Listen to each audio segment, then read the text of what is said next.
तो लगता है कि नवीन जिंदल पानी और सैनी समाज तेल, ये मेल हो सकेगा? मुझे नहीं समझता कि पानी, तेल, कोयला उसमें मिलते होंगे। मुझे नहीं पता। अभी भी सैनी समाज ने वोट ही नहीं दी आज तक। नवीन जिंदल को सैनी समाज ने आज तक वोट ही नहीं दी। अच्छा, तो मैं नहीं समझता कि आज हाथ कैसे हो जाएगा। मुझे हम कैसे मांग रहे हैं उसे, को नायब सिंह सैनी उनके लिए वोट मांगते हुए घूम? मुझे नहीं समझता कि ये जो ना ये कैसे चमत्कार हिसार क्या होगा, कौन बनेगा रखवाला रहे। 36 बिरादरी बोली जेपी महारा रहे। तो वो गाना मैं अभी रिकॉर्डिंग कराने जा रहा हूँ। जैसे कुरुक्षेत्र सीट थी, चाहे वो मनोहर लाल सैनी हो, चाहे वो कैलाशो सैनी हो, चाहे वो बलबीर सैनी हो, चाहे वो राजकुमार सैनी हो, चाहे वो नायब सिंह सैनी हो, तो एक दबदबा होता है एक सीट के ऊपर। इन्होंने तो एक मुख्यमंत्री ला करके अपनी परंपरा जो सीट थी कुरुक्षेत्र की वो भी खोली।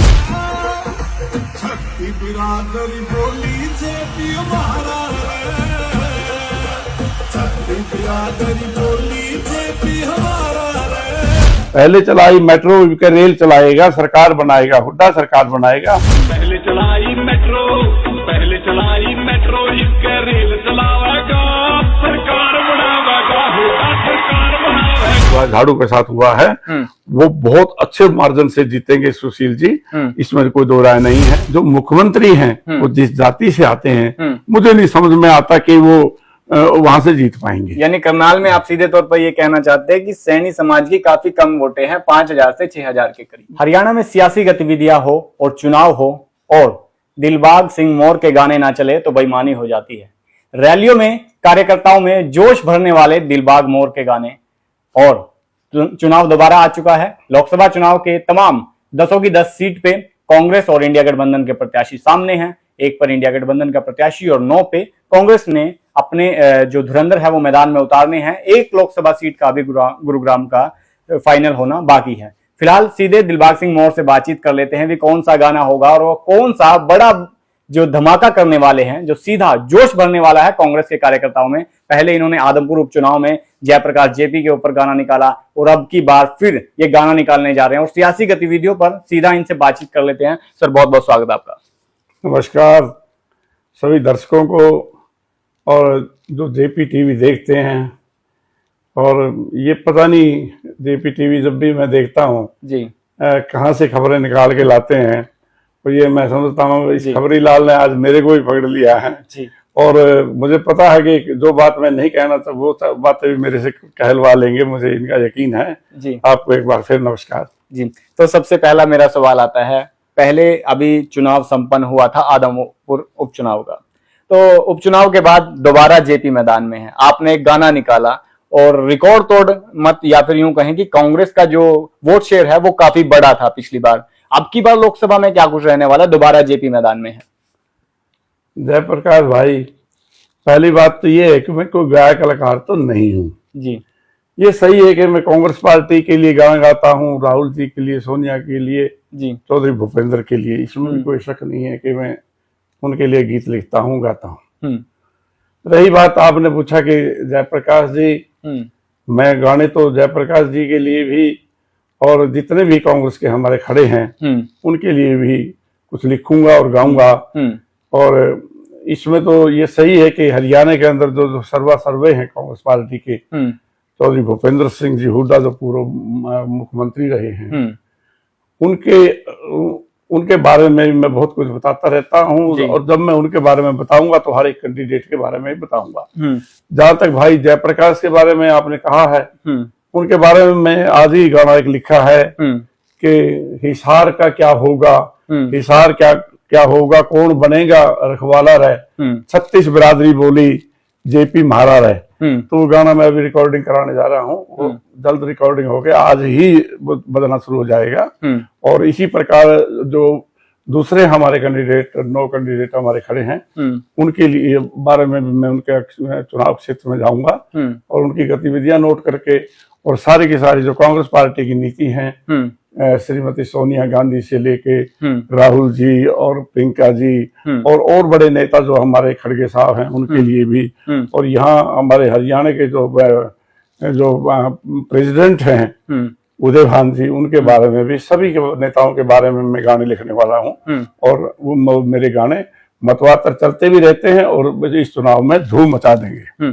तो क्या कुमारी शैलजा के लिए भी गाना गाने जा रहे हैं? हाँ, बहन जी के लिए मैंने पहले भी गाना लिखा है जी, और इस बार भी मैं जब जाऊंगा, अगर वो कहेगी तो मैं उनके लिए गाना जरूर लिखूंगा, क्यों नहीं लिखूंगा। वो हमारी पार्टी की बहुत वरिष्ठ जो ना नेता है, और मैं समझता हूँ कि वो जो ना उनके पिताजी जो चौधरी दलवीर सिंह जी थे, वो 4 या 5 दफा जो ना MP रहे, पेप्सू में भी रहे, और वो सिंचाई मंत्री रहे जी। और उसी तरह ये भी सेंटर में वजीर रहे। इनके बारे में क्यों लिखूंगा, ये कांग्रेस पार्टी बहुत बड़ी नेता है। जब रैलियां में अक्सर देखता हूं, आप मंच से पीछे जब गाना चलता है तो एकदम जोश भर आता है। एक बार वो 2 बोल सुना दीजिएगा, सरकार बनावेगा हुड्डा, जो गाना आपने लिखा था और वो काफी चर्चित है पूरे हरियाणा भर में। हाँ, ये सही है, ये सबसे ज्यादा चर्चित है जो गाना है, सरकार बनावेगा हुड्डा। ये करोड़ों के जो मेरे फॉलोअर्स हैं, करोड़ों में, और मैं आगे बढ़ने से पहले चैनल को फॉलो जरूर कर दीजिएगा, और अभी तक की वीडियो अच्छी लगी तो लाइक, कमेंट और शेयर जरूर कर दीजिएगा। 85 लाख तक तो मैंने देखा कि 85 लाख तक ये गाना मैंने,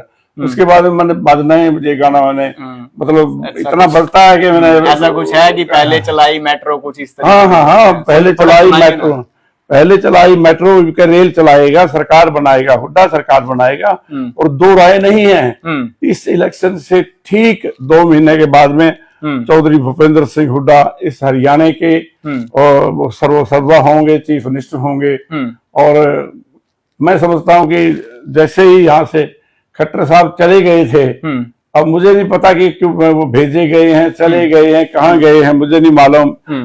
जाने चले जाते हैं कहाँ दुनिया से जाने वाले। खैर, ये तो ऊपर वालों के ही हाथ में होती है, वो किस ऊपर वाले ने उसकी डोर खींची, वो चले गए। तो मैं ये समझता हूँ कि उसी दिन से ही हरियाणा के अंदर, हरियाणा की हर एक दीवार पे ये लिख दिया गया है कि बीजेपी हरियाणा से जा रही है और कांग्रेस पार्टी आ रही है।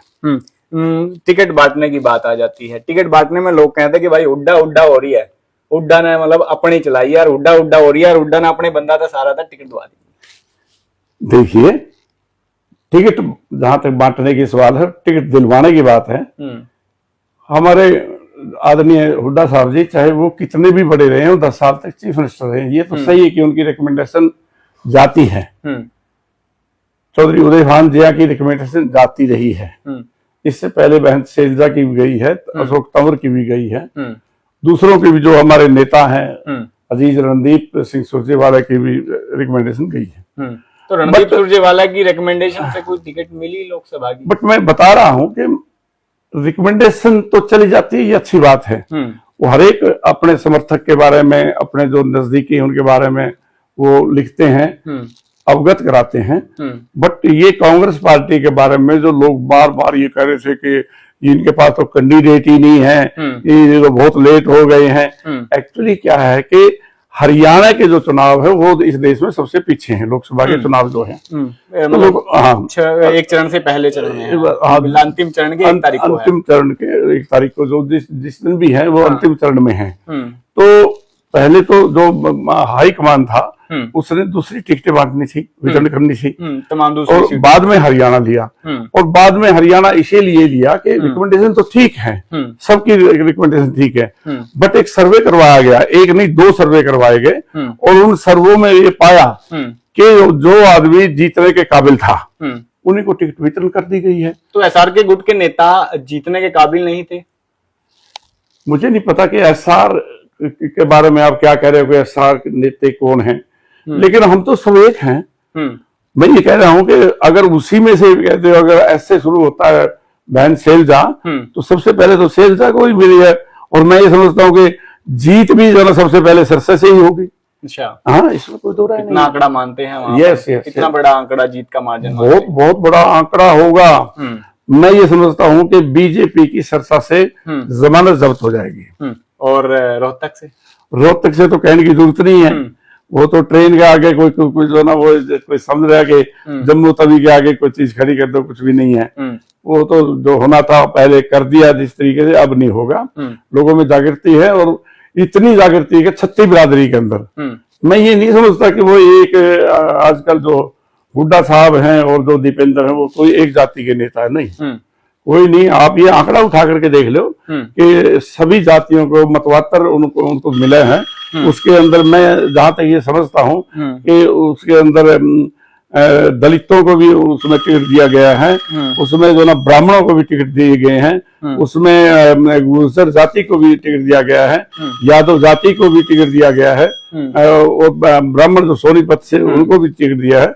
मेरी अपने ख्याल से, और जो हमारा जिसके साथ गठबंधन है कुरुक्षेत्र से हमारे जो अग्रवाल समाज है उनको भी टिकट दिया गया है। मैं ये समझता हूं कि क्योंकि टिकट ही बरादरी 36 है, टिकट 10 ही थी, लेकिन जहां मैं समझता हूं कि कुछ जातियों के अंदर समय बना लेती हैं, और वो बिल्कुल ऐसा सही है। सभी जातियों में बहुत ज्यादा जोश है और बड़े होशो हवास के साथ, मतलब मैं ये समझता हूं कि हरियाणा के अंदर 10 की 10 सीट, 9 सीट तो कांग्रेस और 1 सीट हमारा गठबंधन जीतेगा, तो इसमें दो राय। सभी सीटों की बात करी आपने, तो लगता नहीं है कि एक आधी टिकट थोड़ी गलत बट गई? करनाल की बात कर लेते हैं, पूर्व मुख्यमंत्री के सामने नया चेहरा या फिर युवा चेहरा उतार दिया आपने, अनुभव थोड़ा कम नहीं है उनका? लगता नहीं है कि ट्रक के सामने साइकिल खड़ी कर दी? आपने जो बात कही है, ये जनता की जो आवाज है वो उठा दी मेरे अपने ख्याल से। लेकिन ये आवाज के बारे में बताऊं, चौधरी देवीलाल इस देश की बहुत बड़ी शख्सियत हुई है, और उनका कोई मुकाबला नहीं था, उनका कोई शानी नहीं था। मतलब मैं हरियाणा की बात नहीं करता, पूरे देश के अंदर जो ना चौधरी देवीलाल इसमें कोई शक नहीं रहे, सभी पदों पे रहे, उनको पद का कोई वो नहीं था। लेकिन एक बार क्या हुआ कि एक बार वो जाते जाते गिरहा से उन्होंने चुनाव जो ना लड़ना कहा कि मैं चुनाव गिरहा से लड़ूंगा, और उसके मुकाबले में एक नया चेहरा जिसकी एमसी में भी जमानत जब्त थी, प्रोफेसर छत्रपाल को टिकट दे दी। तो लोगों ने कहा कि ये क्या किया आपने, ये तो आपने मालवा गाड़ी के सामने जो ना कोई चीज ऐसी खड़ी कर दी जिसको गाड़ी थोड़ी रुक सकती है, जिसको कुचल देगी। ये तो तुमने बुलडोजर का आगे साइकिल खड़ा कर दिया, ये कर दिया, वो कर दिया। आप देखिए साहब, आप डबना देखिए, इन लोगों की सोच देखिए कि वही छत्रपाल प्रोफेसर जिसकी एमसी में जमानत जब्त थी, उसने चौधरी देवीलाल जैसे दिग्गज आदमी को हरा दिया। ठीक उसी प्रकार करनाल की जनता, कल ही मैं करनाल गया था, करनाल की जनता के अंदर मुझे एक भी ऐसा आदमी नहीं मिला जिसने ये कहा हो, किसी ने बीजेपी वाले ने, कि खट्टर साहब मुकाबला भी कर लेंगे। मैं ये कहता हूं कि प्रोफेसर छत्रपाल ही साबित होगा, ये जो देवांशु बुद्धि राजा जो खड़ा किया है, इसकी भी जीत सुनिश्चित है। तो एक बड़े नेता को हराने जा रहा है एक युवा नेता, आपका देखना चमत्कार होगा, आप समझना कि चमत्कार होगा। हाँ, एक और सीट काफी चर्चित है, मैं विधानसभा की बात कर रहा हूँ, करनाल विधानसभा की, जहां से खट्टर साहब इस्तीफा दे चुके हैं और नायब सिंह सैनी मैदान में है। अभी कांग्रेस की तरफ से सूची जारी नहीं हुई है। देखिए, जब इलेक्शन होते हैं तो टिकटा का वितरण जातिगत भी होता है जी, और लीडरों के अनुसार भी होता है, कुछ होता है। अगर वहां का समीकरण निकाल लिया जाए करनाल का जातिगत, तो वहां पर जो मुख्यमंत्री हैं वो जिस जाति से आते हैं, मुझे नहीं समझ में आता कि वो वहां से जीत पाएंगे। यानी करनाल में आप सीधे तौर पर ये कहना चाहते हैं कि सैनी समाज की काफी कम वोटें हैं, 5000 से 6000 के करीब। मैं ये कहता हूं कि हम नहीं मानते, कांग्रेस पार्टी मानती नहीं है जात बिरादरी को, बट फिर भी दबदबा की बात है। जैसे कुरुक्षेत्र सीट थी, चाहे वो मनोहर लाल सैनी हो, चाहे वो कैलाशो सैनी हो, चाहे वो बलबीर सैनी हो, चाहे वो राजकुमार सैनी हो, चाहे वो नायब सिंह सैनी हो, तो एक दबदबा होता है एक सीट के ऊपर। इन्होंने तो एक मुख्यमंत्री ला करके अपनी परंपरागत जो सीट थी कुरुक्षेत्र की, वो भी खोली। अच्छा, जो सैनी समाज ने मुख्यमंत्री बन के कुरुक्षेत्र लोकसभा सीट को खो दिया, परंपरागत सीट थी वो भी खोली, और वो भी ऐसे आदमी को दे दी जो कांग्रेस से ही गया हुआ आदमी है, उसको दे दी, जो जिसको कभी भी सैनी समाज ने वोट ही नहीं दी आज तक। नवीन जिंदल को सैनी समाज ने आज तक वोट ही नहीं दी। अच्छा, तो मैं नहीं समझता भी आज हाथ कैसे हो जाएगा, मुझे हम कैसे मांग रहे हैं नायब सिंह सैनी उनके लिए वोट मांगते हुए? मुझे नहीं समझता कि ये जो ना ये कैसे चमत्कार मतलब बीजेपी में होता है। अक्सर आप लोग हमें कह देते हो कि कांग्रेस पार्टी के अंदर बड़े गुट हैं, ये है। मैं नहीं समझता हूँ कि कभी कभी याद करा लिया करो कि इस पार्टी का अध्यक्ष होता था ओम प्रकाश धनखड़, कहाँ है वो? इस पार्टी के अंदर जो ना कैप्टन अभिमन्यु होते थे, कहाँ है वो? इस पार्टी का तो पेड़ लगवाने वाला था पंडित जी, जो हमारे रामविलास शर्मा है, कहाँ है वो? अब देखो ना कि उनके साथ इतनी दुर्गति की है कि एक ऐसे ऐसे धुंध उनको आदमियों को छोड़ करके एक कल का जो बिल्कुल जो ना नवयुक्त जो जिनकी चुनाव के अंदर अभी उनकी पत्नी धर्म पत्नी खड़ी थी और वो 8वें नंबर पे 6ठे नंबर पे आए और उसको हरियाणा का फिर चीफ मिनिस्टर थोप दिया जाए। पहले तो खट्टर साहब को थोपा, अब इन्होंने जो ना नायब सिंह को मतलब थोप दिया। जनता बिल्कुल नहीं चाहती। ये सही है कि ये इमरजेंसी अनडिक्लेयर इमरजेंसी लगा करके लोगों के ऊपर इन्होंने कुठाराघात किया। इन्होंने 9 साल लोगों ने बड़ी मुश्किल से जो ना इन्होंने अपनी सरकार चलाई और ठीक चुनाव से पहले ही उसको जैसे ही उत्तराखंड के अंदर 3 मुख्यमंत्री बदले, उन्होंने रातों रात मनोहर लाल को बदला। उसके बदले में मैं समझता हूं कि कोई पार्टी का बड़ा लीडर होता और तो मैं समझता था कि बीजेपी एक बहुत बड़ी पार्टी है, लेकिन उसके लीडर तो बड़े तो नहीं है। लीडर तो नायब सिंह सैनी, जो कल का बच्चा जिसके 2200 वोट से ज्यादा नहीं आए और वो चीफ मिनिस्टर थोप दिया। ये जनता कैसे सहन कर लेगी? मैं नहीं समझता कि सहन कर लेगी। ये तो जैसे पंजाब के अंदर चन्नी जी हमारे जो कांग्रेस पार्टी की बहुत बड़ी भूल हुई थी, इनकी भूल लगा लो या इनकी बहुत बड़ी जो ना गलती ला लो, या जो ना इनसे हुआ है जो भी हुआ है वो अच्छा नहीं हुआ है इनके लिए, हमारे लिए अच्छा। कुरुक्षेत्र लोकसभा में आपने पारंपरिक सीट की बात की, सैनी समाज की पारंपरिक सीट की बात की, तो लगता है कि नवीन जिंदल पानी और सैनी समाज तेल, ये मेल हो सकेगा? मुझे नहीं समझता कि पानी तेल कोयला उसमें मिलते होंगे। मुझे नहीं पता। कोयला चलो देखिए जिंदल साहब कांग्रेस पार्टी के दिग्गज नेताओं में रहे हैं। उनके पिताजी आदरणीय यहाँ से ओम प्रकाश जी जिंदल जो MP रहे हैं, उनका रुतबा था, इसमें कोई शक नहीं, बतौर कांग्रेस में। अब तो उनको जैसे कोई बलि का बकरा बना करके हल्दी हुल्दी लगा करके नवा धो करके कुर्बानी के लिए लाए हैं पकड़ के धक्के से, और वो बेचारे मिंगन भी कर रहे हैं, मैं भी कर रहे हैं, पता क्या बनता है करने से, कुर्बानी के लिए लाए उसको, कुछ नहीं है।